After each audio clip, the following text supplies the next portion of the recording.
இன்றைக்கு வரலாற்று சிறப்புமிக்க இந்த சங்கத்துடைய வளாகத்தில் கலைஞருடைய சிலையையும் சங்கத்துடைய முன்னாள் தலைவர் செம்மை வேலூர் ஐயா ராமநாதனுடைய சிலையை எங்களுடைய முன்னிலையில திறந்து வைப்பதில் நான் மிகுந்த மகிழ்ச்சி அடைகின்றேன். நிகழ்ச்சியுடைய துவக்கத்தில் தமிழ்தாய் வாழ்த்தை நாம பாடியிருக்கின்றோம்.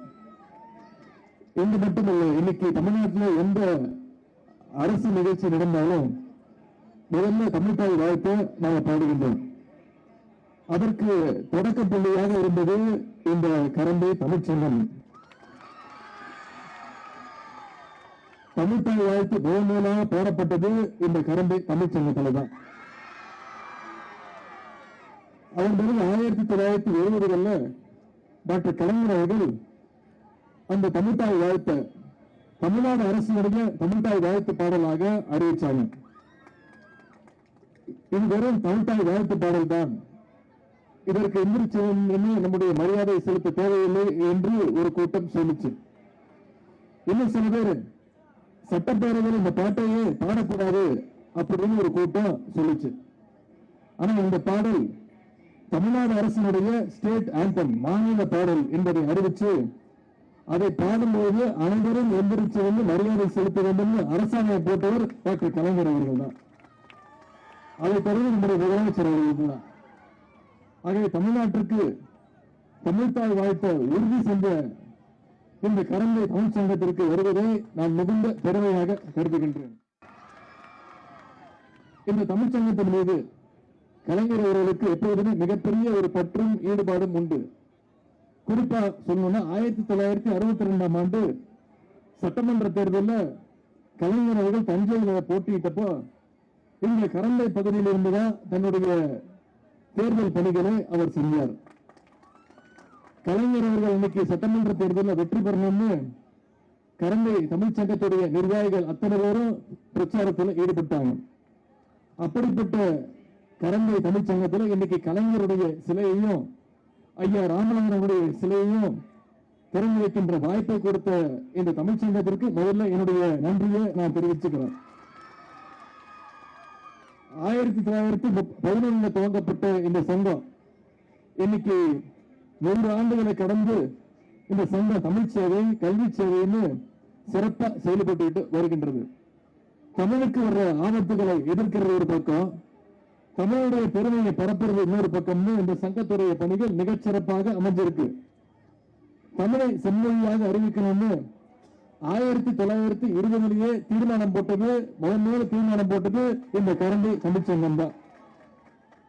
இந்த சங்கத்துடைய தலைவராக பணியாற்றிய செம்மொழி வேலர் ராமநாதனுடைய பங்கு மிகுந்த சிறப்பு வாய்ந்தது, முக்கியம் வாய்ந்தது.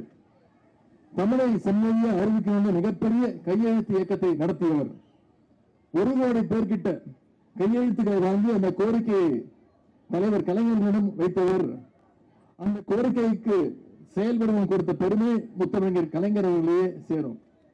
அதேபோல் தமிழுக்கு தனி பல்கலைக்கழகம் தேவைன்னு இந்த கரம்பை தமிழ்ச்சங்கம் தான் முதலாக தீர்மானம் போட்ட சங்கம்.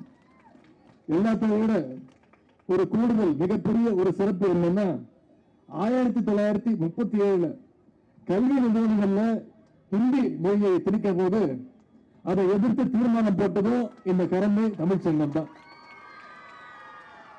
இந்தி திணிப்பை எதிர்த்து நடந்த போராட்டத்தில் நூற்றுக்கணக்கான மகளிர் பங்கேற்க வச்சு அன்னை தர்மாம்பாள் இந்த கரம்பை பகுதியை சேர்ந்தவங்க தான். அப்ப தொடங்கின ஹிந்தி திணிப்பு முயற்சி இப்ப வரைக்கும் தொடர்ந்துகிட்டு இருக்கு. நேற்று கூட நீங்க தொலைக்காட்சியில பார்த்திருப்பீங்க, இங்க இருக்கக்கூடிய திருச்சியில் இருக்கக்கூடிய தெற்கு ரயில்வே அலுவலக வாயில ஹிந்தியில எழுதி வச்சுட்டாங்க. அதையே எதிர்த்து நம்முடைய கழக தலைவர் முதலமைச்சர் அவர்கள் தான் முதல் எதிர்ப்பு குரல் தெரிவிச்சாங்க. அது மட்டும் இல்ல, இன்னைக்கு நியூ எஜுகேஷன் பாலிசி, புதிய கல்விக் கொள்கை என்ற பேர்ல எப்படியாவது மீண்டும் தமிழ்நாட்டுக்குள்ள இந்திய திணிக்க முயற்சி செஞ்சுட்டு இருக்கிறாங்க. தமிழ்நாட்டுடைய கல்வி நிதி, ஒன்றிய அரசு கொடுக்க வேண்டிய கல்வி நிதி 3500 கோடி ரூபாயை கொடுக்காம இன்னைக்கு ஒன்றிய அரசு தடுத்து நிப்பாட்டுது. புதிய கல்விக் கொள்கையை ஏற்றுக்கொண்டாதான் அந்த 3500 கோடி நமக்கு வர வேண்டிய நிதியை கொடுப்பேன்னு இன்னைக்கு ஒன்றிய அரசு சொல்லுது. உண்மை கொள்கையை ஏத்துக்கிட்டாதான் அந்த நிதியை கொடுப்போம்னு இன்னைக்கு ஒன்றிய அரசு சொல்லுது. நம்முடைய முதலமைச்சர்கள் சொல்லிட்டாங்க, 3500 கோடி இல்ல, நீ 10,000 கோடி ரூபாய் கொடுத்தாலும் உன்னுடைய இந்தியையும் சமஸ்கிருதத்துக்கும் நான் தமிழ்நாட்டில் எந்த நேரத்திலும் இடம் கிடையாதுன்னு. எனவே அந்த உறுதியை நம்முடைய முதலமைச்சர்கள் கொடுத்த தலைவர் கலைஞர் அவர்களுக்கு இன்னைக்கு இங்க சிலையை திறந்திருக்கிறோம்.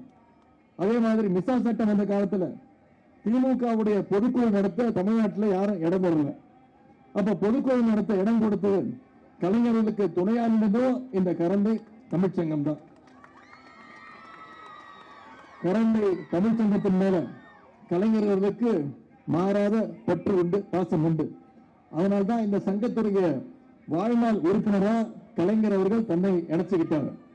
இந்த தமிழ்ச்சங்கத்தை போல தமிழ்நாடுடைய வளர்ச்சிக்காக கலைஞர் அவர்கள் பல்வேறு திட்டங்களை செஞ்சிருக்கிறாங்க. முத்தமிழ் அப்படின்னா இயல் இசை, இயல் தமிழ், இசை தமிழ், நாடக தமிழ் அப்படின்னு சொல்லுவாங்க. ஆனா அதையும் தாண்டி அறிவியல் தமிழை வளர்த்தவர் டாக்டர் கலைஞர் அவர்கள். கலைஞருடைய வழியில இன்னைக்கு நம்முடைய முதலமைச்சர் அவர்கள் தலைமையிலான திராவிட மாடல் அரசு இன்னைக்கு தமிழ் வளர்ச்சிக்காக ஏராளமான திட்டங்களை செஞ்சிட்டு இருக்கு. தமிழுடைய தொன்மையை வெளி உலகத்திற்கு சொல்ற வகையில வேர்ச்சொல் ஒப்பீட்டு ஆய்வுகள் தொடர்ந்து நடத்தப்பட்டு வருது. தமிழ் அறிஞர்களுக்கு விருதுகளும் தேசிய சர்வதேச விருதுகளை பெற்ற எழுத்தாளர்களுக்கு வீடுகளும் நம்முடைய முதலமைச்சர் அவர்கள் தொடர்ந்து வழங்கி வராங்க. தமிழனுடைய அரிய நூல்கள் எல்லாமே இன்னைக்கு டிஜிட்டல் வடிவில் மாற்றப்படுது. தமிழில் இருக்கக்கூடிய சிறந்த நூல்கள் இன்னைக்கு உலகத்தில் இருக்கக்கூடிய பல்வேறு மொழிகள்ல மொழிபெயர்க்கப்பட்டு வருகிறது. அதே மாதிரி உலகின் சிறந்த நூல்களை எல்லாம் தமிழ்ல கொண்டு வர முயற்சிகளை நம்முடைய அரசு எடுத்து வருகின்றது. தமிழ் வளர்ச்சிக்கு நாம இன்னைக்கு இவ்வளவு பணிகளை செஞ்சுட்டு வரோம்.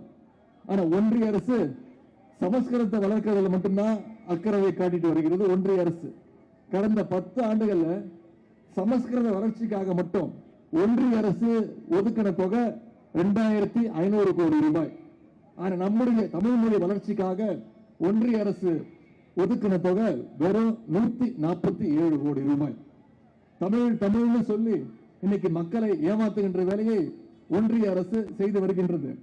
அந்த ஏமாற்று வேலைகளை எல்லாம் நாம் அனைவரும் ஒன்றிணைந்து முறியடிக்க வேண்டும். உண்மையாக தமிழுக்காக உழைப்பவர்கள் யார், போலியா நடிப்பவர்கள் யார் என்பதை மக்களுக்கு நாம வெளிச்சம் போட்டு காட்ட வேண்டும். எனவே இந்த முக்கியமான நேரத்தில் இங்க இருக்கக்கூடிய நீங்க அத்தனை பேரும் நம்முடைய முதலமைச்சர்களுக்கு உறுதுணையாக நீங்கள் இருக்க வேண்டும். அன்னை தமிழை காப்போம், ஆதிக்க மொழி திணிப்பை என்றும் வீழ்த்துவோம். அதற்கான உறுதியை இங்கே டாக்டர் கலைஞருடைய சிலையின் முன்பு, ஐயா ராமநாதனுடைய சிலையின் முன்பு அந்த உறுதிமொழியை நாம் ஏற்போம் என்று சொல்லி இந்த சிறப்பான வாய்ப்பை அளித்த உங்க அத்தனை பேருக்கும் மீண்டும் என்னுடைய நன்றியை தெரிவித்து விடைபெறுகின்றேன். நன்றி, வணக்கம்.